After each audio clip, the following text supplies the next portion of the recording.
Ce soir, nous allons franchir les portes de l'invisible. Pendant des siècles, des lieux chargés d'histoire ont conservé bien plus que des pierres et des murs.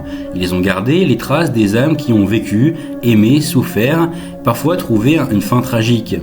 Dans cette vidéo spéciale Halloween, nous allons explorer 6 histoires paranormales, 6 récits où le passé se mêle au présent, où le quotidien devient étrange, où l'impossible semble réel.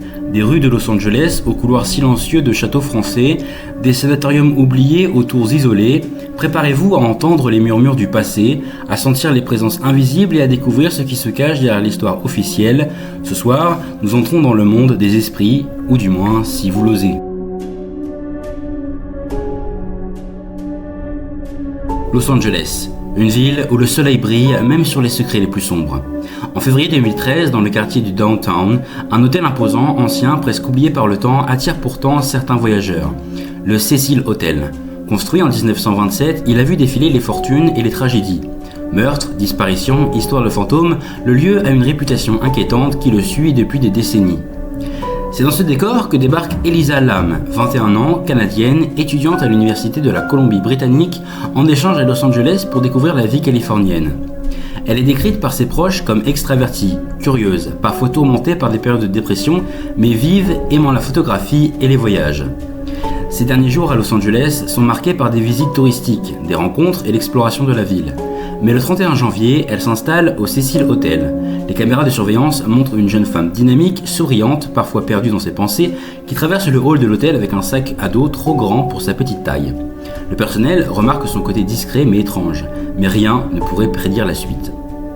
La scène qui a bouleversé le monde dure seulement 2 minutes, mais elle est devenue légendaire. Elisa entre dans l'ascenseur du Cecil Hotel. Les mouvements captés par la caméra sont déconcertants. Elle pousse plusieurs fois le bouton de l'ascenseur. Elle sort et entre à plusieurs reprises comme si elle était poursuivie par quelqu'un ou quelque chose d'invisible. Ses gestes sont saccadés, ses mains agitées dans des mouvements désordonnés, parfois sur le visage et parfois dans l'air. Elle semble parler à quelqu'un, mais aucun son n'est capté, aucun autre individu n'est présent. À un moment, elle se penche, regarde derrière une paroi, se cache presque et disparaît de l'ascenseur. Les experts en comportement et les psychologues ont étudié la vidéo, image par image. Certains parlent d'une crise psychotique, d'autres d'un trouble bipolaire déclenché par l'anxiété ou la dépression, mais aucune explication rationnelle ne colle parfaitement avec l'accès difficile au réservoir où elle sera retrouvée quelques jours plus tard. Le Cecil Hotel n'est pas un hôtel comme les autres. Dans les années 30, 40 et jusqu'aux années 2000, il a été lié à de nombreux meurtres et suicides. Les chambres semblent avoir absorbé les traumatismes des résidents, racontant des bruits étranges, des portes qui claquent, des ombres furtives dans les couloirs. Dans ce décor, l'histoire d'Elisa prend une dimension presque paranormale. La caméra de l'ascenseur a enregistré quelque chose qui dépasse la logique humaine, des gestes trop précis pour être accidentels, mais trop étranges pour être normaux. Quelques jours plus tard, après des recherches intensives, le corps d'Elisa Lam est retrouvé dans le réservoir d'eau potable sur le toit du Cecil Hotel. Les enquêteurs sont stupéfaits. Le réservoir était pourtant fermé et sécurisé, inaccessible par les escaliers ou le toit sans effort considérable. Aucun signe de lutte n'est présent sur le corps et aucun indice de présence d'un tiers. Le cadavre est récupéré et l'eau est contaminée pendant plusieurs heures. L'hôtel ferme temporairement, laissant derrière lui un mystère insondable. Le médecin légiste conclut à une mort accidentelle par noyade, mais la question reste. Comment une jeune femme fragile a-t-elle pu entrer seule dans ce réservoir et s'y noyer sans bruit, sans témoin, sans trace ? Depuis 2013, l'histoire d'Elisa Lam a donné naissance à des centaines de théories. Crise psychologique, certains experts affirment que ces gestes sont typiques d'une décompensation psychotique. Paranormal, d'autres parlent d'une force invisible qui l'aurait guidée vers le réservoir. Complot ou tiers, il y a ceux qui évoquent un complice inconnu, bien qu'aucune preuve ne l'ait jamais confirmé. Influence urbaine, l'hôtel lui-même, réputé pour ses morts et suicides, pourrait être considéré comme un lieu hanté énergétiquement selon les croyances paranormales. La vidéo d'Elisa Lam a été vue des millions de fois sur internet. Elle est devenue un symbole de paranormal contemporain, une histoire que l'on raconte dans les documentaires, podcasts, forums et vidéos YouTube. Chaque image de l'ascenseur est étudiée, disséquée et débattue. Et même aujourd'hui, le mystère reste entier. La mort d'Elisa Lam continue d'hanter le Cecil Hotel et tous ceux qui regardent la vidéo. Certains visiteurs affirment sentir sa présence. Les fans de paranormal y voient l'ombre d'une femme errante, les sceptiques y voient un simple accident tragique, mais une chose est certaine, la sensation d'inconfort, de peur et de fascination reste intacte. Été 1901. Paris est bouillonnante, lumineuse, mais à seulement quelques kilomètres, le domaine de Versailles offre un refuge hors du temps. Le calme des jardins du Petit Trianon contraste avec le tumulte de la ville. Deux femmes britanniques, Charlotte Anne Moberly et Eleanor Jourdain, universitaires érudites, passionnées d'histoire et de culture française, décident de visiter Versailles lors d'un voyage d'été. Elles sont méthodiques, curieuses, presque obsessionnelles dans leur volonté de documenter chaque détail de la promenade. Le but est simple, observer les jardins, les bâtiments et ressentir l'histoire derrière chaque pierre, mais ce qu'elles vont vivre dépasse l'imagination. Une expérience étrange, dérangeante et potentiellement paranormale qui sera relatée dans plusieurs livres, notamment dans leur propre livre publié anonymement en 1911, An Adventure. Alors qu'elles arpentent les allées du Petit Trianon, elles commencent à remarquer des détails inexplicables. Le paysage semble changer subtilement, comme si elles se déplaçaient dans un temps différent. Des gens apparaissent, habillés de façon anachronique, comme tirés d'une autre époque. Une femme vêtue de vert ramasse des fleurs et leur tourne le dos, totalement immobile à leur approche. Elles ressentent une tension étrange, un mélange de peur et d'émerveillement. Les deux femmes ne savent pas si elles rêvent ou si elles sont conscientes d'un phénomène surnaturel. Les événements deviennent de plus en plus précis. Elles croisent un homme à cheval dont l'uniforme évoque l'époque de Marie-Antoinette, impossible à confondre avec les costumes modernes de touristes. Des bâtiments et statues apparaissent différemment, parfois partiellement effacés ou déplacés. Des ombres furtives semblent les suivre, mais dès qu'elles se retournent, il n'y a plus rien. Moberly note avec insistance ces détails dans son carnet, la lumière, les reflets et le sentiment que le temps s'est subitement déformé. Les deux femmes commencent à avoir peur, mais elles continuent, fascinées par l'idée d'avoir découvert un autre Versailles, caché dans le temps. Au fur et à mesure de la promenade, le malaise s'installe. Une sensation de malveillance invisible flotte dans l'air. Les bruits semblent s'éteindre à mesure qu'elles avancent, donnant l'impression d'être dans un espace à part. Le sol semble différent sous leurs pieds, presque plus doux, irréel. À ce moment, les femmes sentent qu'elles sont hors de leur époque et qu'elles observent une scène historique comme si elles étaient des intrus dans le passé. Leur peur n'est pas terrifiante dans un sens traditionnel, mais profonde, sourde et dérangeante, comme si le monde avait temporairement disparu autour d'elles. Après cette promenade, elles commencent à noter et comparer leurs souvenirs. Des détails qu'elles n'ont jamais vus auparavant réapparaissent dans leur carnet. Les costumes et attitudes des gens qu'elles ont croisés correspondent à la fin du XVIIe siècle, époque de Marie-Antoinette. Certaines plantes et fleurs décrites sont anachroniques, mais elles existaient réellement à l'époque. Ces observations donnent une impression d'authenticité. Il ne s'agit pas d'un rêve, mais d'une interaction avec un passé vivant, où l'histoire et le paranormal semblent se confondre. En 1911, elles publient An Adventure, racontant leurs histoires sans dévoiler leur identité. L'ouvrage devient rapidement célèbre dans les cercles occultes et historiques. Voici les critiques qui en sont ressenties. Les plus sceptiques parlent d'hallucinations partagées ou d'un délire collectif. D'autres pensent à un détournement de perception dû à la fatigue et au stress. Mais certains historiens examinent les détails, confirment que des éléments étaient historiquement exacts. Le mystère demeure. Ont-elles réellement voyagé dans le temps ou ont-elles été témoins d'apparitions spectrales liées à l'histoire du lieu ? Plus de 100 ans plus tard, le Moberly Jordan Incident reste un des cas les plus documentés de voyages temporels ou apparitions historiques. Des chercheurs en paranormal continuent d'étudier les lieux avec des caméras thermiques et des capteurs. Certains visiteurs affirment encore ressentir une présence étrange dans les jardins du Petit Trianon, une atmosphère hors du temps. Le livre inspire films, séries, podcasts et documentaires, laissant planer l'idée que le passé n'est jamais vraiment mort.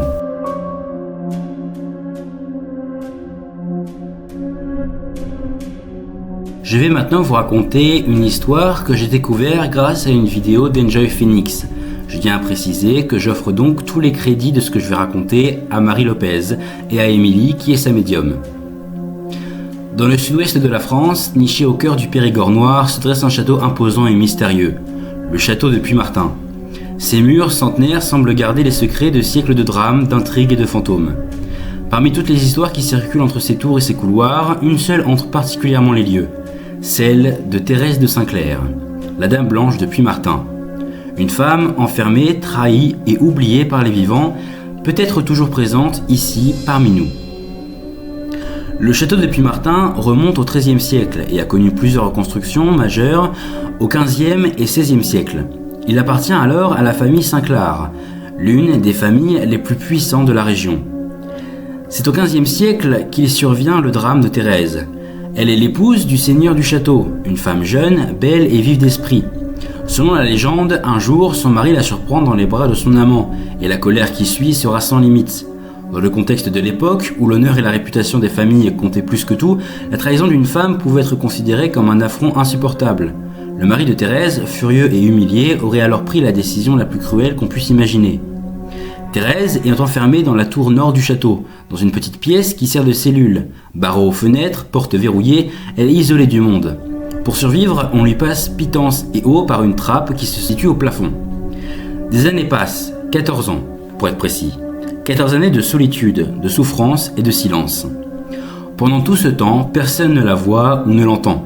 Son amant est tué, son mari la tient captive et la vie continue dehors. Mais à l'intérieur, le temps semble suspendu. Les légendes racontent que Thérèse a vécu dans cette tour, enfermée dans l'obscurité avec pour seule compagnie les ombres des murs, et qu'elle y est morte, victime de son emprisonnement cruel. Selon la version traditionnelle de la légende, après sa mort, le corps de Thérèse aurait été emmuré dans la tour, et son esprit errerait depuis sous la forme de la fameuse Dame Blanche. Des visiteurs racontent l'avoir vue apparaître dans les couloirs, près des fenêtres, comme si elle cherchait à sortir de sa prison. Des pas invisibles résonneraient encore dans les nuits silencieuses du château, et une atmosphère étrange, lourde et froide, planerait dans certaines pièces.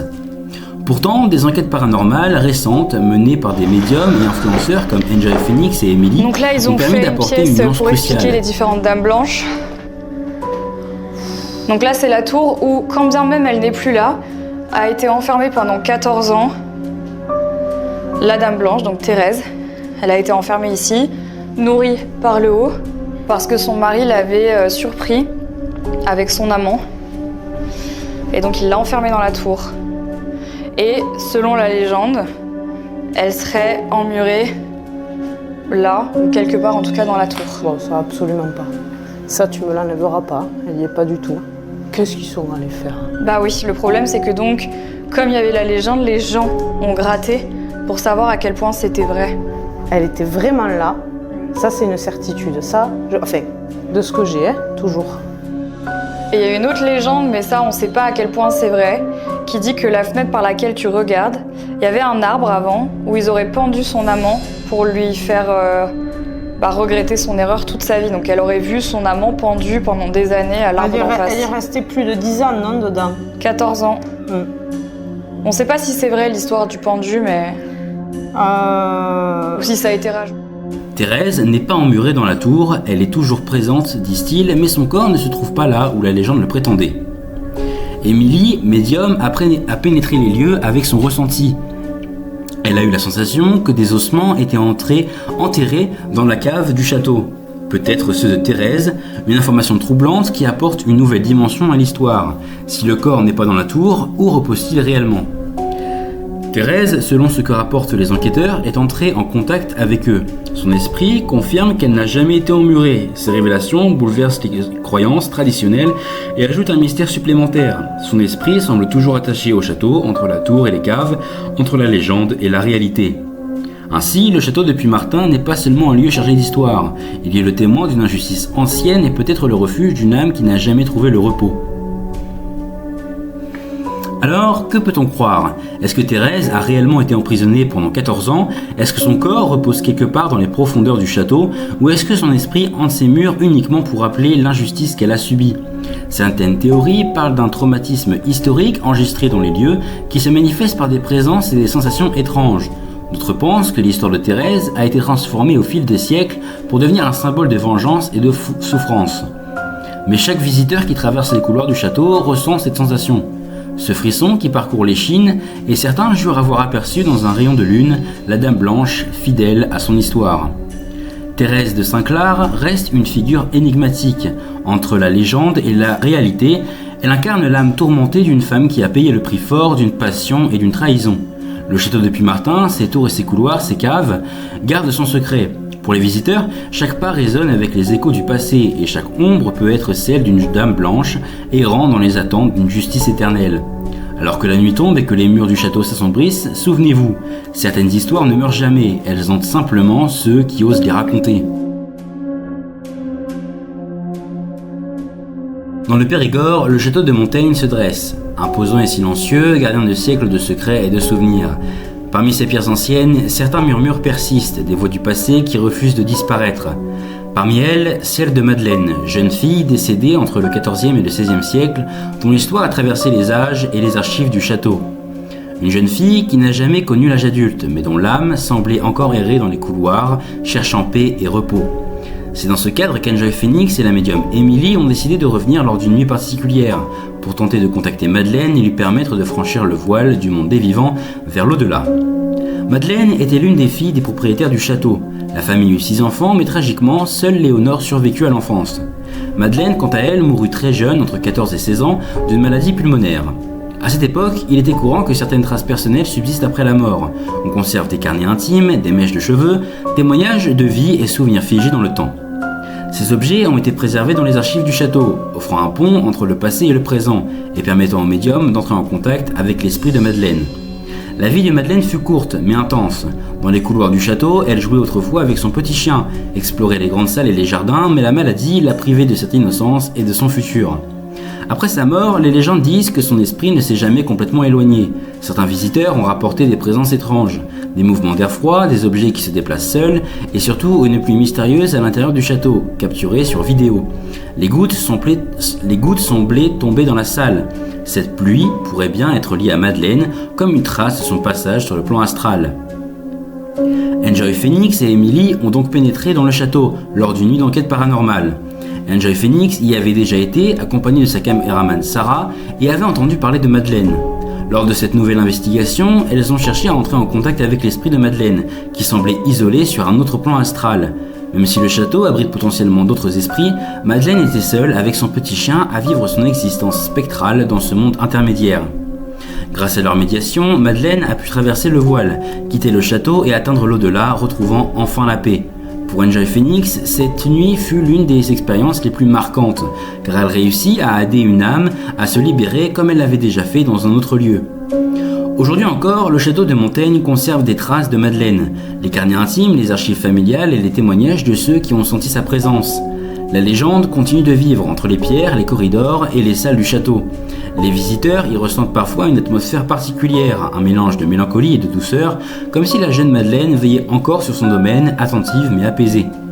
La mystérieuse pluie observée dans certaines vidéos pourrait être un signe de cette présence passée, un phénomène paranormal lié au plan astral unique et intime de Madeleine. L'histoire de Madeleine nous rappelle que certaines vies, bien que courtes, laissent des empreintes durables. Grâce à l'intervention de médiums comme Enjoy Phoenix ou Emily, des âmes peuvent enfin trouver la paix qui est dans ce monde pour rejoindre l'au-delà. Le château de Montaigne reste ainsi un lieu chargé d'histoire, de mémoire et de mystère où passé et présent se croisent, et où chaque pierre raconte une histoire que le temps n'efface jamais complètement. Le château de Brisac, perché sur ses 7 étages dans le Val-de-Loire, non loin d'Angers, est un des plus hauts châteaux de France. Ses origines remontent à une fortification édifiée au XIe siècle sur ordre du comte d'Anjou Fulk-Nérat. Au fil des siècles, le lieu change de main, se transforme en demeure élégante, puis devient la propriété de la famille de Cossé-Brisac à partir du 26 mai 1502. À cette époque, le château acquiert le faste qu'on lui connaît aujourd'hui. Grande pièce, décoration riche, 7 étages, 2 tours dominantes, architecture mêlant médiéval et renaissance. Mais au-delà de cette magnificence, ce lieu recèle un drame ancien que la mémoire collective n'a jamais oublié.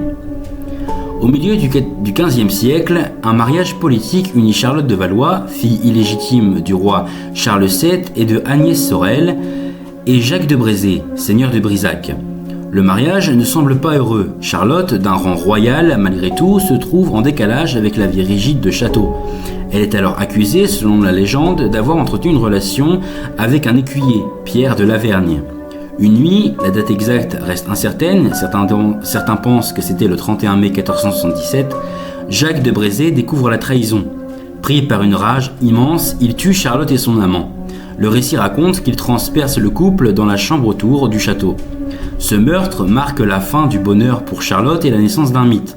Le lieu du drame, dans une des tours du château, devient le foyer d'une présence qui dépasse la mort.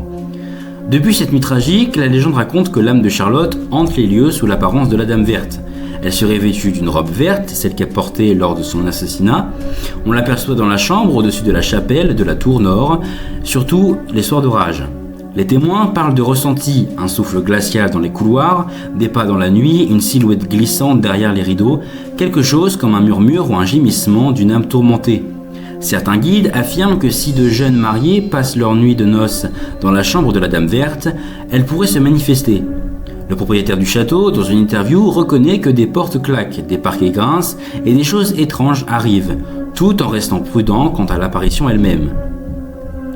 La chambre où se serait produit le meurtre est particulièrement visée. Au-dessus de la chapelle de la tour nord, le décor plafond voûté, murs épais de pierre, fenêtres étroites et atmosphère propice à l'imaginaire, le château, bien que riche en histoire, conserve encore des traces de tourmente.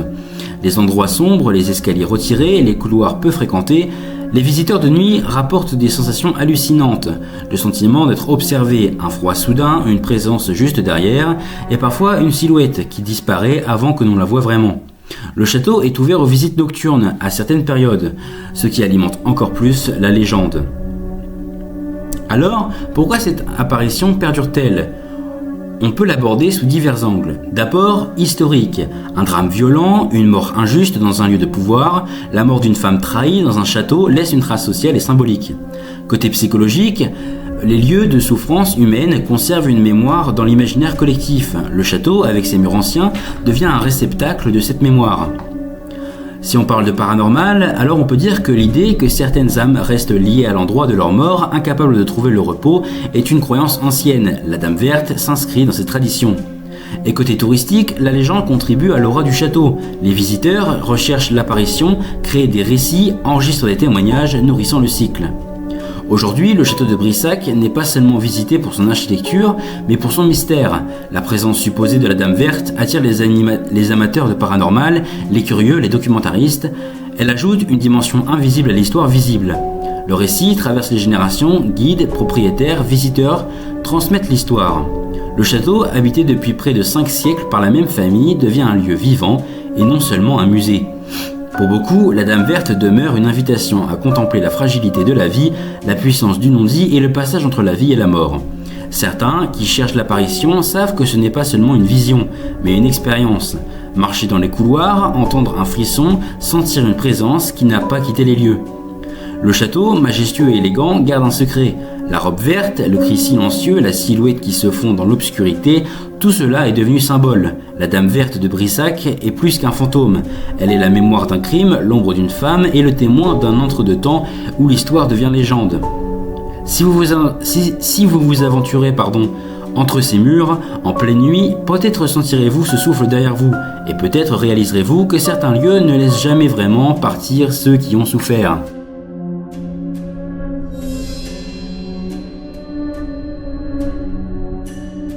Au cœur du parc naturel régional du Vexin français, à 1 heure environ de Paris, se dresse un vaste complexe de bâtiments que l'on distingue encore parmi les arbres. Ce lieu n'est pas seulement une construction, c'est une mémoire, un témoin silencieux de souffrance, de vie brisée et de mort lente. Il s'agit du sanatorium d'Incourt, un site chargé d'histoire, de douleur et aujourd'hui de mystères qui intriguent les amateurs de paranormal. Le sanatorium fut construit entre 1931 et 1933, dans un contexte sanitaire tendu. À l'époque, la tuberculose frappait durement la population et les malades étaient souvent isolés pour éviter la contagion. Le complexe d'Incourt, reparti en plusieurs pavillons, accueillait hommes, femmes et enfants séparément, avec des chambres, des salles de soins et des espaces communs. Les bâtiments reflétaient l'architecture de l'époque, larges fenêtres, longs couloirs, cours intérieures, pavillons reliés par des galeries. Les patients passaient des journées entières à l'air libre pour bénéficier des vertus de l'environnement naturel, une méthode censée favoriser la guérison. Mais la maladie était souvent trop avancée et le sanatorium devint aussi un lieu de décès, parfois d'isolement prolongé. Les familles ne pouvaient pas toujours visiter leurs proches. Ces murs ont donc connu des allées de solitude, des peines silencieuses et de maladies incurables. Pendant la Seconde Guerre mondiale, le sanatorium est réquisitionné par l'armée allemande. Le site change totalement de fonction. Il devient un lieu d'internement et certains patients sont déplacés ou laissés sans soins. Les années de guerre amplifient le caractère tragique du site. Des témoignages anciens relatent des conditions difficiles, privation de sources, anxiété, peur permanente. Les couloirs qui résonnaient autrefois des pas des infirmiers se remplissent d'un silence pesant et inquiétant. Même après la guerre, le sanatorium connaît une lente désaffection. Les traitements modernes déplacent les patients vers d'autres établissements plus adaptés, Peu à peu, les bâtiments tombent en ruine, certaines parties sont abandonnées, les fenêtres cassées, les portes déformées, les jardins laissés à l'abandon. C'est dans cet environnement que commencent les récits paranormaux. Les explorateurs urbex, les curieux et quelques enquêteurs rapportent des sensations difficiles à expliquer. Des présences ressenties dans les couloirs vides, des pas résonnants dans les étages supérieurs alors que personne n'est là, des chuchotements comme si des conversations d'antan se répétaient dans le temps, parfois une impression de froid intense, localisé et inexplicable, ou un frisson qui parcourt l'échine sans raison apparente. Certains témoignages insistent sur le fait qu'il ne s'agit pas de manifestations spectaculaires, mais d'une présence diffuse, une mémoire résiduelle des souffrances humaines accumulées dans ce lieu. Le sanatorium ne semble pas abriter un esprit unique, mais plutôt l'écho collectif des âmes qui ont vécu, souffert ou disparu. L'histoire de ce lieu est humaine avant tout. Il n'y a pas d'assassinat dramatique ou ni de criminel passionnel. Il y a l'amour, la vie quotidienne et les patients isolés, des jeunes, des adultes, des malades et le passage de la guerre.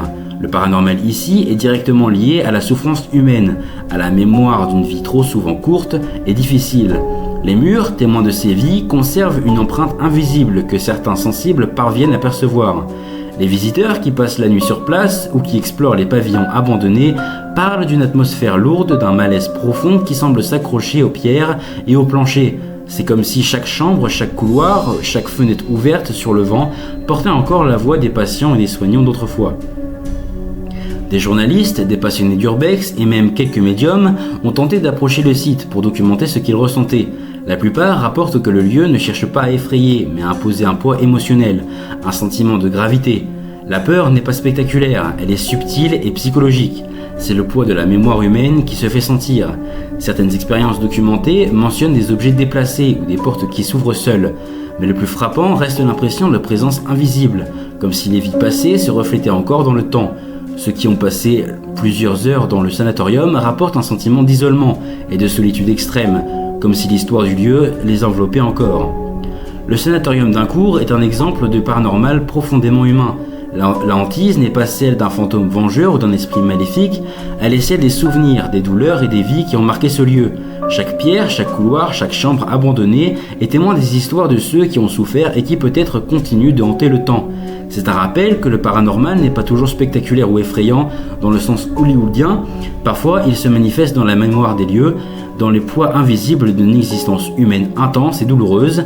Le sanatorium d'Incourt, avec ses bâtiments en ruine et ses couloirs silencieux, est l'un de ces lieux où le passé refuse de s'éteindre totalement, où les âmes des malades continuent de murmurer comme pour ne jamais être oubliées. L'abbaye aux hommes, joyau de l'architecture romain du XIe siècle, se dresse majestueusement au cœur de Caen. Fondée par Guillaume le Conquérant, elle est à la fois un lieu de prière, un symbole de pouvoir et un témoin de siècles d'histoire.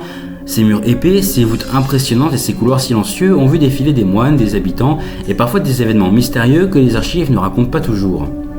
Aujourd'hui, une enquête paranormale exceptionnelle est en cours de préparation au sein de l'abbaye aux hommes.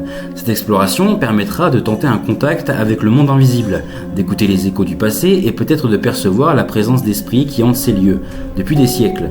Je m'apprête à scruter chaque recoin, à observer les couloirs et les salles où le temps semble suspendu, pour comprendre ce qui pourrait se cacher derrière l'histoire officielle. Entre grandeur architecturale et mystère ancien, cette enquête à l'abbaye aux hommes promet de révéler un visage différent de ce monument historique, un visage où le paranormal et le passé se croisent et où les murs témoins silencieux pourraient enfin parler. Nous avons parcouru ces lieux où le temps s'arrête, où les murs parlent et où les âmes cherchent encore à se faire entendre. Certaines histoires vous hanteront longtemps, certaines présences continueront de veiller, invisibles mais bien là. Le paranormal n'est pas seulement dans les films, il est autour de nous, de vous, dans les bâtiments, dans les ruines, dans les pierres qui ont tout vu. Si cette exploration vous a intrigué, émerveillé ou effrayé, souvenez-vous, chaque lieu a son histoire et certaines histoires ne demandent qu'à être entendues. Merci d'avoir suivi cette vidéo. Si elle vous a plu, je vous invite à vous abonner pour ne rien manquer des futurs projets, à me dire dans les commentaires quelle est votre histoire préférée et me raconter un événement paranormal que vous avez vécu. J'en choisirai quelques-uns pour une prochaine vidéo. N'hésitez pas à liker cette vidéo, cela m'aide pour le référencement et surtout prenez garde ce soir, certaines présences ne dorment jamais.